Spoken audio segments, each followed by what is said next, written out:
Olá, investidores! Hoje a gente vai conversar sobre a 20ª emissão de debêntures incentivadas da Taesa, que é uma das maiores transmissoras de energia elétrica do país. Essa operação merece atenção, tá? Porque a gente está falando de uma empresa conhecida pela estabilidade de caixa, pela previsibilidade do modelo de negócio, pelo portfólio robusto, né, de concessões que ela tem. Mas, por outro lado, a companhia tem um elevado nível de alavancagem, né, acima da média do setor, distribui praticamente 100% do seu lucro regulatório, né, que são fatores que reduzem a margem de segurança financeira em cenários mais apertados. Então, uma pergunta que é simples: como é que essa debênture se posiciona na relação risco-retorno? Para isso, primeiro a gente precisa entender quem é a empresa, né? Por que ela ocupa uma posição tão particular aí dentro do setor elétrico. Basicamente é isso que a gente vai destrinchar aqui no nosso vídeo, na nossa análise, e também falando sobre as características da oferta, se faz ou não sentido para você investir nessa oferta, nessa debênture incentivada. Beleza? Mas antes da gente destrinchar a nossa análise, não esquece de seguir a do OP, ativar o sininho aqui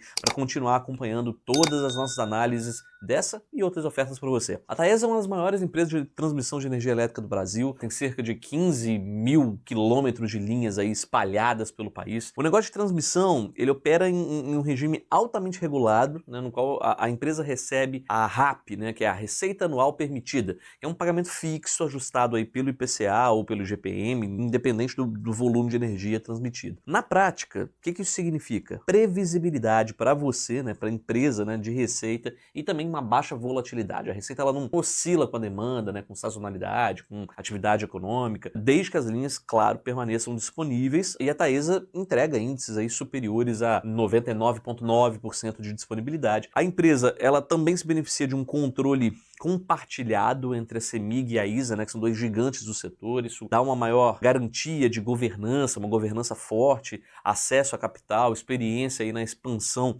por concessões. Então, com esse modelo de negócio, que é bastante resiliente da empresa, ela construiu uma posição sólida, né? Mas para a gente entender bem, assim, efetivamente o risco da debênture, a gente tem que olhar para o desempenho operacional da empresa, para o desempenho financeiro da empresa e também, claro, olhar se a emissão faz sentido, né? Então, vamos destrinchando isso aí aos poucos. Para começar, vamos falar da emissão. Essa é uma debênture incentivada, ou seja, ele é um título que tem isenção de imposto de renda para a pessoa física, né, conforme a lei 12.431. A emissão ela tem um valor total de 600 milhões de reais, divididos em 600 mil debêntures, então o investimento mínimo é de R$1.000, e isso permite uma exposição aí com um ticket inicial baixo. A oferta é aberta para o público em geral, todo mundo pode investir nessa debênture. A emissão ela conta com uma série única, o prazo total é de 15 anos, a remuneração vai ser definida do book building, mas ela tem como taxa teto o equivalente a NTNB de 2050 menos 0,55% ao ano. O pagamento de juros vai ser anual a partir de 2037, a amortização do principal também acontece de forma anual, também a partir de 2037 até 2040, quando é o vencimento da debênture. Beleza? Basicamente, a maior parte do seu valor investido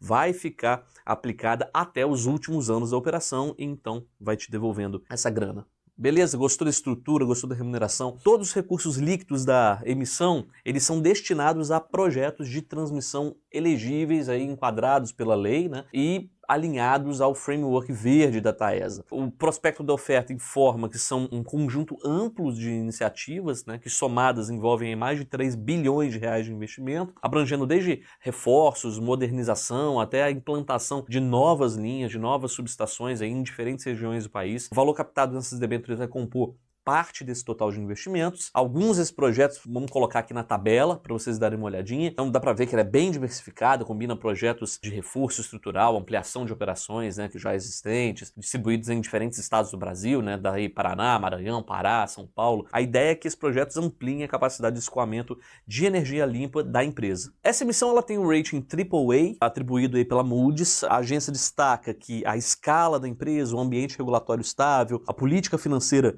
prudente da companhia são os principais pilares de sustentação aí da nota. Na avaliação da Moody's, da agência, esse rating se apoia em 4 pilares principais. Primeiro, a larga escala de atuação, né, e a grande diversificação geográfica do portfólio de ativos da Taesa. São espalhados aí pelas 5 regiões do país, então é um nível de dispersão que reduz risco operacional, dá uma maior resiliência para a empresa. O segundo pilar é a estabilidade, a previsibilidade do fluxo de caixa, sustentado pela RAP, né, pela aquela receita que a gente falou que é garantida, pelo fato do setor de transmissão não depender aí de volume de energia transportado para gerar receita. O terceiro é o ambiente regulatório, né, que é estável, né, no setor elétrico brasileiro. As regras são claras, os mecanismos de reajuste são previsíveis, tem um histórico consistente de enforcement. E o quarto, né, é a política financeira prudente, que a Moody's considera como uma política financeira prudente da empresa, e que reflete num cronograma de amortização alongado, na capacidade de acessar o mercado de capitais com tranquilidade, né, para financiar a expansão da empresa. Então, esses são os fatores, eles combinados, né, formam o que sustenta o rating máximo concedido pela agência. Como você sabe,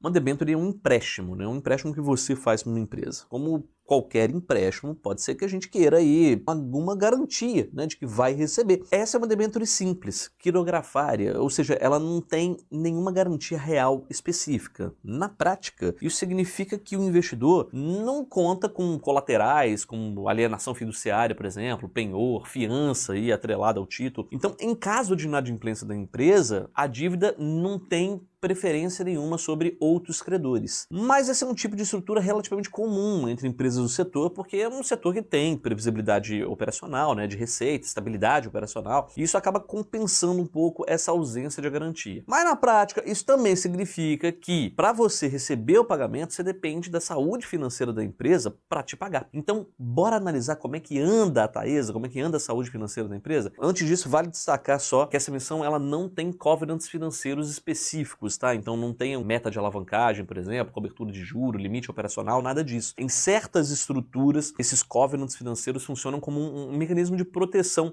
para o credor, né? Porque força a companhia a manter determinados parâmetros financeiros aí no controle. Bom, os números financeiros mais recentes da Taesa mostram que ela continua muito sólida. No terceiro trimestre de 2025, a empresa entregou um EBITDA regulatório de 550 milhões de reais, quase isso, cresceu mais de 12% em relação ao ano anterior. Uma margem bastante confortável, acima de 65%, é algo superior aí para o padrão do setor. A receita veio forte, avançando aí quase 10% no mesmo período.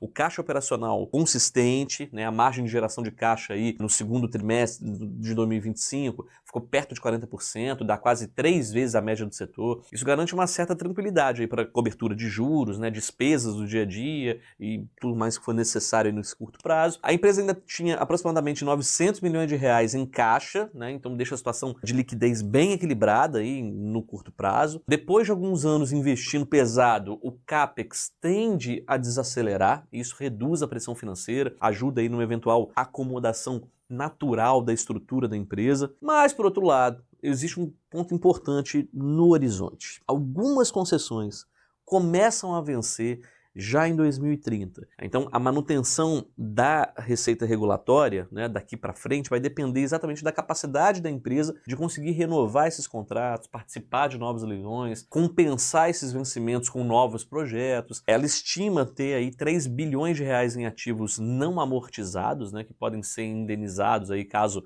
a renovação não aconteça, que funciona como um certo colchão de proteção, né, financeiro de alguma forma, mas ainda assim é um tema que precisa ser acompanhado de perto, porque depende de decisões regulatórias e do próprio poder concedente de continuar, né, com a empresa aí nessa interação. Mas o que realmente define a visão de crédito é a estrutura de capital da companhia. E é aí que a gente encontra os principais pontos de atenção que a gente gostaria de ressaltar aqui. Quando a gente olha para a estrutura de capital da Taesa, começam a aparecer alguns pontos de atenção relevantes, porque a empresa opera hoje com uma alavancagem consolidada de 4,1 vezes na relação dívida líquida sobre EBITDA. Isso é bem acima da média do setor, que gira em torno de 2,8 vezes. Esse nível ele já é alto por si só, mas ele ainda fica mais sensível quando a gente lembra que a companhia distribui praticamente 100% do lucro regulatório como dividendo, o que reduz a capacidade da empresa de naturalmente ao longo do tempo ir pagando essa dívida, né? A dívida bruta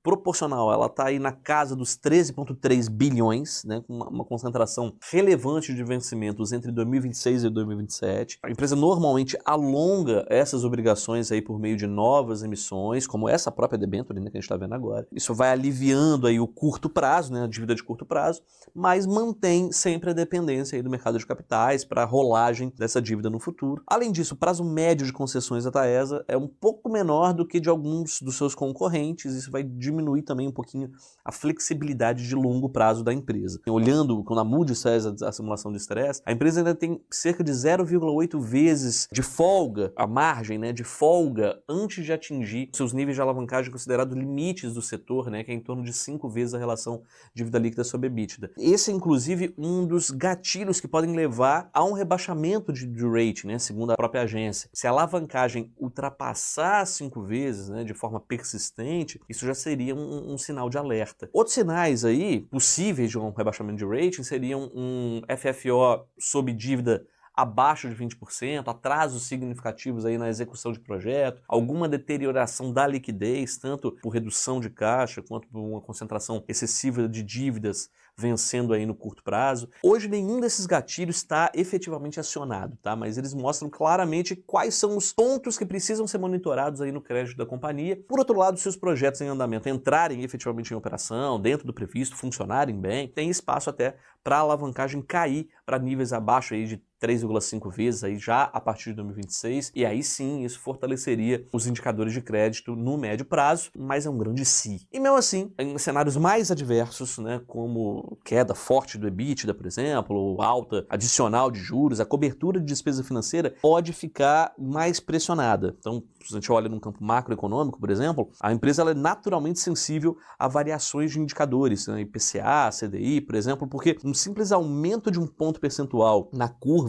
pode acrescentar 30 milhões de reais, por exemplo, por ano às suas despesas financeiras. Isso pressiona os resultados, mesmo em um negócio de fluxo de caixa estável, como é o caso do setor de transmissão de energia. Tá? Então esse conjunto de fatores, né, que ajuda a entender por que a Taesa se mantém, por um lado, né, de um rating alto hoje, também nos ajuda a entender quais os movimentos podem colocar essa nota sob um certo risco no futuro. Gostou da situação financeira da empresa ou ficou preocupado? Se você já segue a gente aqui, você já sabe que essa é a hora que a gente faz aquela análise que vocês tanto pedem, analisar a remuneração oferecida pela debenture e ver se ela faz sentido dentro de um conjunto, desse conjunto de risco que a gente levantou, comparado aí com outros ativos.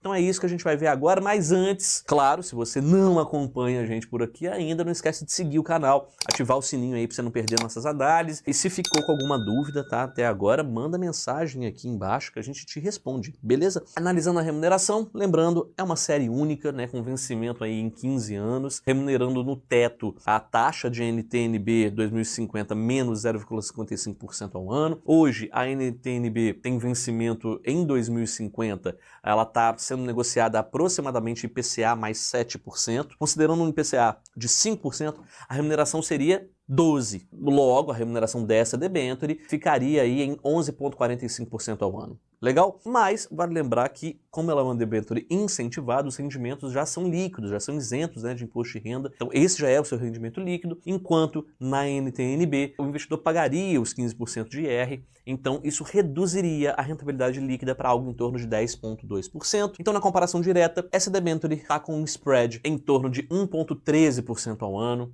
em comparação com um título público equivalente. Legal? Olhando para o outro lado, em relação aos títulos privados, claro, com o mesmo rating, né, o AAA, vamos considerar que eles estejam negociados aí com um spread médio de aproximadamente 0,85%, né, por um prazo de 15 anos, que é a informação mais longa aí apresentada na Anbima. Como esse spread é para títulos não isentos, quando a gente tira o efeito do imposto de renda, a gente chega a um rendimento líquido de 10,95%. Isso quer dizer que essa debênture ela está pagando um prêmio líquido de 0,45 pontos percentuais acima da média do mercado para esse nível de risco, e pode ser uma boa oportunidade aí para quem busca um retorno adicional de renda fixa, né, com isenção de imposto de renda. Então ela é interessante em ambos os cenários comparativamente, falando só em termos de retorno. Mas vale notar que quando a alavancagem está mais elevada, o mercado costuma exigir prêmios de risco adicionais. No caso da Taesa, esse prêmio, por exemplo, a mais que ela está pagando, aparece, né? Dá para perceber, considerando aquele nível de alavancagem que a gente comentou. Mas ele aparece de forma moderada, até porque também reflete essa previsibilidade operacional que ela tem. Em outras palavras, a taxa remunera adequadamente ao risco, mas talvez ela não te ofereça um upside aí expressivo, né? É um spread de meio de caminho. Ele é seguro, é previsível, mas não tem grandes assimetrias. Então é nessa hora que você talvez fique animado, e aí você pode ir lá na descrição do vídeo, clicar no nosso link, mandar uma mensagem aqui pra gente, para saber como é que tá seu portfólio, quanto você tem que investir nessa empresa, se faz ou não sentido investir nesse ativo, né? Nessa emissão, e assim vai. A gente já tá aqui quase no final da nossa análise, mas antes de a gente dar a nossa segunda opinião sobre essa emissão, bora ver 2 pontos que a gente sempre chama atenção aqui. Primeiro, liquidez desses ativos. Essas debêntures elas são negociadas no balcão da B3, mas é importante reforçar que não existe um formador de mercado aí designado para essa emissão. O que isso quer dizer? Sem essa instituição responsável até por dar uma certa liquidez contínua, o volume de negociação vai depender essencialmente de uma demanda natural do mercado. O que isso significa? Que você tem que enxergar o título com um horizonte mais voltado para o carregamento dele, especialmente considerando que debêntures incentivadas, né, em geral, elas tendem a ter liquidez mais baixa no mercado secundário, ou seja, não tem restrição à revenda, claro, mas a liquidez ela não é certa, ela não é garantida. Mas um outro ponto, que é um ponto positivo, né, que a gente sempre gosta de chamar a atenção aqui, é quanto à possibilidade de recompra antecipada do ativo por parte da empresa, analisar se ele é callable, e nesse caso a emissão não é callable, ou seja, a Taesa não possui o direito de recomprar as debêntures a qualquer momento, por qualquer motivo que seja, e que isso, claro, como a gente sempre analisa aqui nos nossos vídeos, é uma situação prejudicial para você como investidor, né, o fato dela poder recomprar, porque você pode correr o risco aí de perder carregamento futuro se as taxas de mercado começarem a cair. Então, depois de levantar todos esses pontos, vamos agora, ponderando tudo, a nossa segunda opinião sobre o ativo. A Taesa é uma transmissora madura, com um histórico sólido de operação, um modelo de negócio bastante previsível. A companhia trabalha com linhas de transmissão sob o regime de receita anual permitida, que é aquele regime que garante estabilidade de caixa, margem elevada, né, controlada, ali, estável, mesmo em cenários mais desafiadores. Do ponto de vista operacional, portanto, a empresa entrega consistência, né? Tem disponibilidade elevada, uma execução eficiente dos projetos e assim vai. Mas, por outro lado, quando a gente olha o outro lado, né, da equação, a estrutura financeira da empresa, a gente chama atenção para alguns pontos. Ela tem uma alavancagem elevada, ela carrega uma alavancagem elevada, né, em 4,1 vezes a relação dívida líquida sobre EBITDA, acima da média do setor. Ela distribui 100% ou quase isso do seu lucro regulatório, dificulta, né, reduz a capacidade de desalavancagem natural da empresa, aumenta a dependência do mercado de capitais, a necessidade de buscar o mercado de capitais para ir alongando esse ciclo, né, esse prazo das suas dívidas, até para sustentar o seu ciclo de investimento. Então, é uma empresa boa, uma empresa sólida, mas com uma estrutura de capital mais pressionada do que seria ideal, chamemos assim, para um emissor desse porte. Também é importante lembrar que o formato dessa emissão trata-se de um debênture quirografário, ou seja, ela não tem garantia real, tem um vencimento longo de 15 anos, uma liquidez limitada no mercado secundário. Então, para o investidor, isso significa um título voltado para o carregamento, pouca flexibilidade de saída, e apesar desse conjunto de riscos, né, o spread oferecido, ele é relativamente baixo, remunera o risco, mas não apresenta uma atratividade adicional, principalmente quando a gente leva em consideração o prazo da operação, né, e a alavancagem da empresa que está acima do setor. Em resumo, apesar de toda essa previsibilidade operacional da Taesa, a combinação de ausência de garantia, liquidez reduzida, spread modesto e um nível elevado de alavancagem na empresa, tudo isso faz com que essa emissão nos pareça pouco compensadora para você como investidor. Mas se você gosta do setor, você quer investir, gosta de investir nesse tipo de ativo, né, de mais de longo prazo, de carrego, manda uma mensagem pra gente que a gente pode analisar a sua carteira e te dizer qual a melhor estratégia para você investir nesse ativo da melhor maneira, de acordo com o seu perfil de risco. Beleza? Bom, e não esquece de seguir a Duop e continuar acompanhando aqui as nossas análises. Até mais!